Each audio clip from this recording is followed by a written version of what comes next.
Keduanya memuliakan tetamu, dan juga yang ketiganya menghormati jiran tetangga. Semua ini dimasukkan dalam satu tajuk yang sama. Dan Rasulullah SAW pernah menyatakan dalam sebuah hadis mafhumnya, ketiga benda ni dia tak akan putus, dia akan sentiasa bersama antara satu dengan yang lain. Berkata perkataan yang baik, memuliakan tetamu, dan juga menghormati jiran tetangga. Nah, dalam kita sambung sikit yang kita sambung dari dulu sikit yang tu, lepas tu kita sambung pada yang bawah. Dan saya berada di sini kita bincang tentang satu hadis yang mana Rasulullah SAW pernah bersabda, malaikat Jibril selalu memberi wasiat kepadaku berkenaan masalah jiran tetangga. Hingga saya menyangka yang malaikat Jibril akan menetapkan bahagian warisan untuk tetangga. Yang dimaksudkan oleh baginda Rasulullah SAW di sini adalah begitu kerap kali malaikat Jibril memberitahu Rasulullah SAW tentang hak tetangga, bagaimana nak menyakini jiran tetangga, sampai ke tahap Nabi beranggapan seolah-olah jiran tetangga ni dia boleh mewarisi harta kita, seolah-olah begitu sekali punya banyaklah. Malaikat Jibril pesan kepada Nabi supaya jaga jiran tetangga.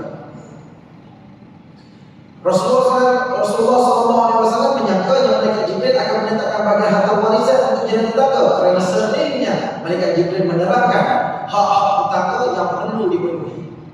Seperti mana saya pernah beritahu sebelum ni, antara manusia yang paling baik adalah dapat bagi manfaat kepada orang lain. Jiran tetangga adalah orang yang paling layak selepas daripada keluarga kita untuk mendapatkan manfaat yang terbaik daripada kita. Rasulullah SAW pernah bersabda dalam sebuah hadis mafhumnya, orang paling layak menerima kebaikan daripada kita adalah ahli keluarga kita sendiri. Orang yang paling baik dalam dunia adalah orang paling baik dengan ahli keluarga dia. Itu tak lain dan tak bukan memang nombor satu. Tapi sebenarnya itu adalah jiran tetangga, kerana mereka inilah orang yang paling dekat dengan kita. Ada di antara kita tak duduk dengan ahli keluarga kita, kita duduk bersama ahli keluarga kita sendiri, kita dengar kahwin. Mak bapak kita mungkin duduk tempat lain, abang kita ke tempat lain, adik kita ke tempat lain. Tapi kita duduk jiran-jiran tetangga itulah merupakan antara ahli keluarga yang terdekat yang ada dari kita. Kalau ada apa-apa kesusahan ahli keluarga kita, itulah jiran tetangga itu, sebelum ahli keluarga kita yang akan betul-betul sampai bersama-sama dengan kita. Daripada hadis yang disebutkan tadi, dapat kita simpulkan bahawa mengganggu atau menyakiti jiran tetangga dilarang oleh agama. Sikap menyakiti jiran tetangga menunjukkan kurang sempurnanya iman seseorang. Tindakan seperti ini adalah dosa besar yang membawa kecelakaan kepada pelakunya, baik di dunia maupun di akhirat. Ia berarti seseorang telah membuat penghalang bagi dirinya daripada mencapai tingkat kesempurnaan iman. Bila kita menyakiti jiran tetangga, ia memberi kesan untuk tempat kita di syurga Allah Subhanahu Wa Taala nanti. Dan perlu kita ingat, kadang-kadang menyakiti jiran tetangga ni bukan masuk dalam bentuk perbuatan semata-mata, juga berbentuk dengan qaul hasan, perkataan-perkataan yang baik. Sebab tu bila disebutkan kehidupan kita di atas muka bumi Allah Subhanahu Wa Taala ni, kita perlu ingat dua hukum. Kalau boleh kita pegang, perlu faham dua hukum ni. Pertama, hukum syarak. Kedua, hukum wara'. Syarak ini adalah benda yang berkaitan dengan hukum agama. Wara' ini adalah berkaitan dengan kesesuaian waktu, tempat dan masa. Saya ulang, syarak ini berkaitan dengan hukum agama. Wara' ini berkaitan dengan ketentuan masa dan juga kesesuaian satu-satu hukum itu dijalankan.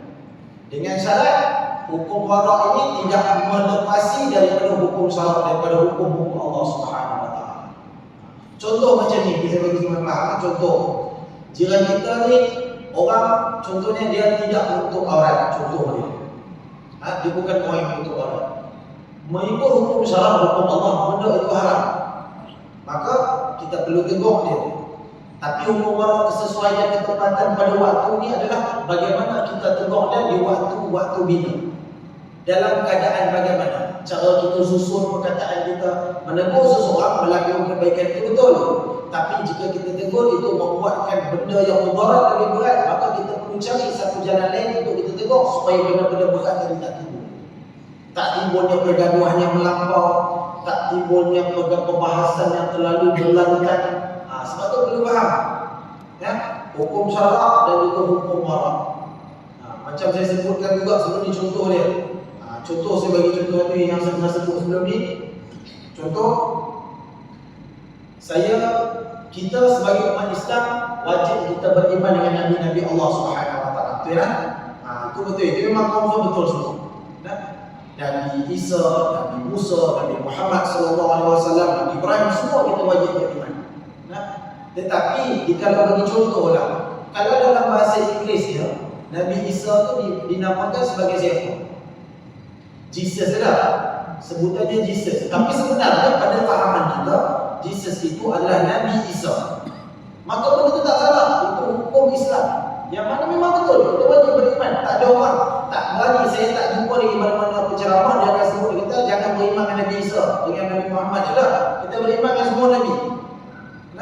Dalam bahasa Inggeris sebutannya Jesus. Maka itulah hukum syarak. Namun hukum warak kesesuaian menambah. Contohlah, satu hari kita pakai baju, kita keluar, kita tulis kat situ, I love Jesus. Contoh dia. Saya nak tanya, lebih banyak timbul mudarat ke lebih banyak timbul manfaat? Yang tu kena faham. Beza hukum syarak maupun hukum warak. Tak salah kalau kita kata kita sayang dengan Nabi Isa, I love Jesus. Tapi kalau saya pakai, kita keluar tuan-tuan belilah satu baju boleh I love Jesus ataupun I believe in Jesus. Kita nak percaya pada Nabi Isa. Tapi kalau kita keluar, lepas tu bila orang tengok, nak tanya, lagi banyak mudarat ke lagi banyak manfaat?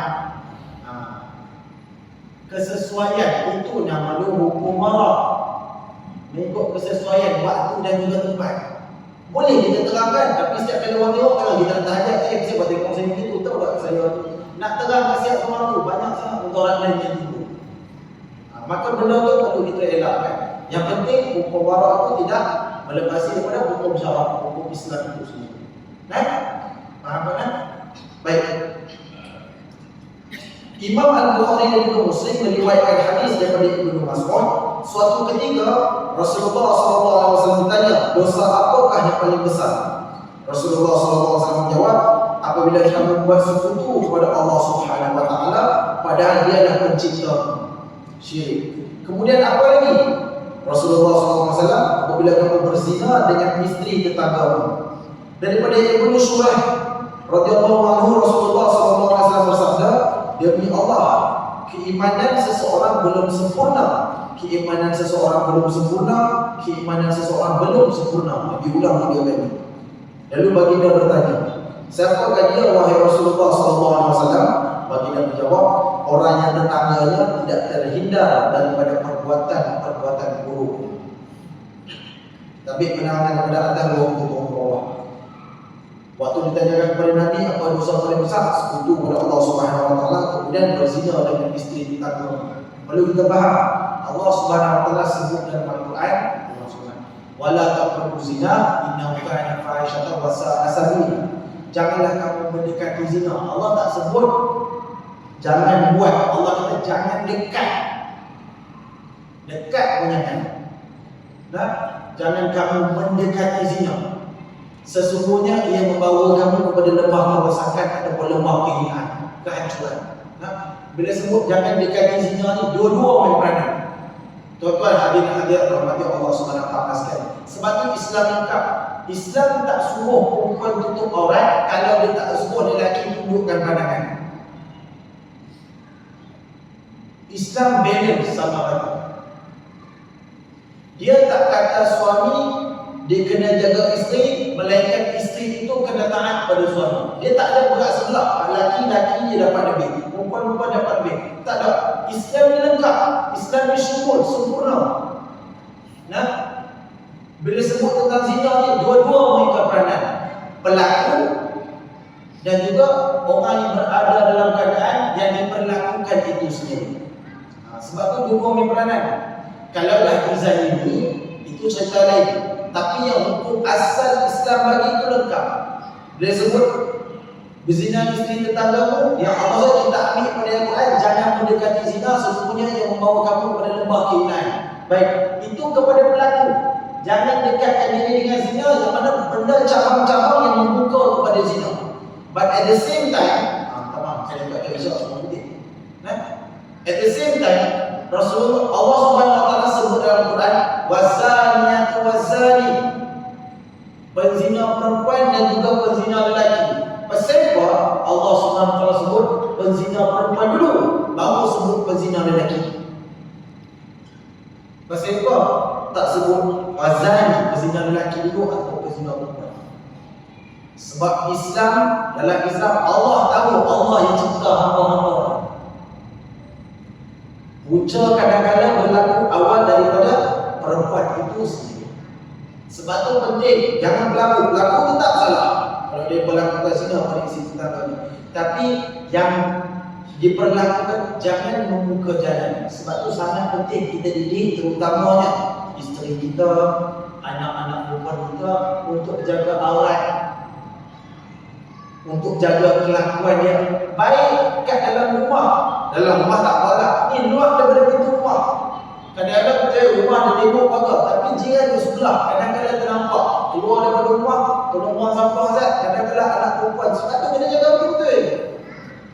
Pakai dalam keadaan yang tak sesuai, keluar, jiran keliling berhati.